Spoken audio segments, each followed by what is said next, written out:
It was 6:17 on a Tuesday morning. Marcus was standing in his kitchen. His coffee was getting cold. Rain tapped against the window. He wasn't thinking about work yet. He was looking at his phone. $3,842. That was everything in his account. He checked it again. Same number. He locked the phone, then unlocked it. Same number. Marcus had a decent job. He wasn't broke. He wasn't living on the street. He had a car, a nice apartment, food in the fridge. But he still felt nervous. His rent was due in 9 days. The car needed servicing. His mother's birthday was coming up. And there was a credit card payment waiting for him. He looked at the clock. 6:21. He had work at 8, but his mind was already working overtime. How much will I have left after rent? What if the car breaks down? What if I lose this job? He took a sip of coffee. It was cold. That morning, Marcus realized something. He wasn't poor. He was just tired of being afraid. And that fear followed him everywhere. It followed him into the office, into restaurants, into relationships, even into bed. Every decision had a price attached to it. A dinner with friends, a weekend away. A new pair of shoes. He didn't simply ask, "Do I want this?" He asked, "Can I afford this?" Those are two very different questions. One is about choice. The other is about fear. Marcus had spent years believing that more money would fix the problem. So he worked harder. Then he got promoted. His salary went up. And strangely, the fear stayed. Actually, it got worse. When he earned more, his life became more expensive. A better apartment, a better car, more subscriptions, more dinners, more things to protect. His income had increased, but somehow his freedom hadn't. One Friday night, his friends invited him out. They went to a small restaurant downtown. Nothing fancy. Good food, cold drinks, people laughing at the tables around them. When the bill came, Marcus reached for his phone, then stopped. He looked at the total. It wasn't a huge amount, but he immediately started doing the math in his head.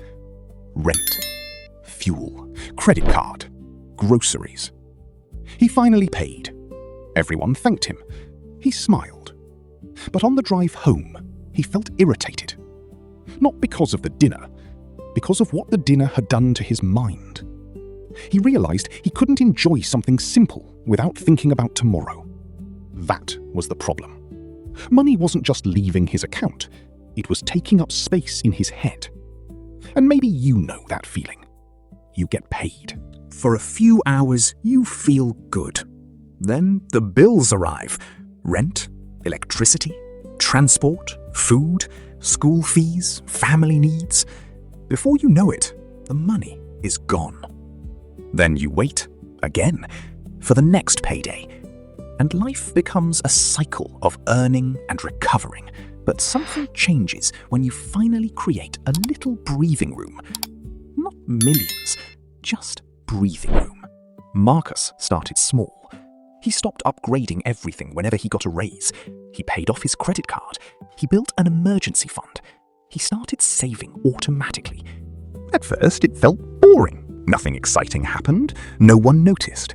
But months later, something changed. He lost a freelance contract. Normally, that would have ruined his week. This time, it didn't. He had money set aside. He could breathe. That was the first time Marcus understood what money was really supposed to do. It wasn't supposed to make him look successful. It was supposed to give him options. The ability to say no. The ability to wait. The ability to leave a bad situation. The ability to handle a bad month without feeling like his whole life was falling apart. That's a different kind of wealth. And there's another trap. Lifestyle. You get a raise, then you move into a nicer apartment. You buy a better car. You start eating at more expensive places. And soon, the raise is gone. Then you need another raise, so you work harder. Then you earn more. Then you spend more. And the cycle starts again. It can look like success from the outside, but inside, you're still running. Marcus saw this clearly when he visited an old friend. His friend's apartment was small. The furniture was old. His car was over 10 years old. But his friend seemed relaxed. They cooked dinner. They talked. They laughed. Nobody checked the time. On the way home, Marcus kept thinking about something his friend had said. "I don't need more badly enough to sacrifice everything else." That sentence stayed with him, because that's the part nobody talks about. Every extra dollar has a cost. Sometimes the cost is time. Sometimes it's sleep. Sometimes it's your health. Sometimes it's missing your child's birthday. Sometimes it's spending years in a job you hate. Money matters. Of course it does. But the question isn't only how much money you make. It's how much of your life you give away to make it. Because you can spend 20 years chasing a bigger paycheck and wake up one day wondering where those 20 years went. That's when money becomes dangerous. Not when you have too little, when you let it decide who you are.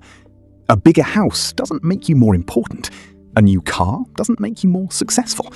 A large bank account doesn't automatically make you peaceful. Those things can be useful, they can be enjoyable. But they shouldn't become your identity. Real financial freedom can look surprisingly ordinary. It can look like sleeping peacefully before payday. It can look like leaving a terrible job because you have savings. It can look like helping your parents without destroying your own finances. It can even look like saying, "No, I don't want that," and not feeling guilty about it. That's freedom. Not being able to buy everything, being able to choose what matters. A few years later, Marcus stood in that same kitchen. 6:17 in the morning. Rain on the window. Coffee on the table. Same kitchen, different man. He opened his banking app, looked at the number, then put his phone down. He didn't calculate anything. He didn't count the days until payday. He simply drank his coffee and watched the rain. For the first time, money wasn't shouting at him. It was quiet. That was what he had been chasing all along. Not wealth, not status, not expensive things. Peace. And maybe that's what financial freedom really feels like. Not waking up rich, waking up without fear. Because money is supposed to be a tool. The moment it becomes your master, something changes. You stop living your life. You start protecting your lifestyle. You stop asking what you want. You start asking what you can afford. And eventually, you forget the difference. So think about your own life. If money stopped being something you were afraid of, what would change? Would you leave your job? Would you spend more time with your family? Would you stop trying to impress people? Would you finally start doing something you've been putting off? You don't need to be rich to start answering those questions. Because the goal isn't to have so much money that nothing can ever go wrong. Something will always go wrong. The goal is to become strong enough financially that one bad day doesn't control the rest of your life. And maybe, one morning, you'll check your bank account. You'll see the number. You'll lock your phone, and you'll realize something. The money is still there, but for the first time, your peace doesn't depend on it.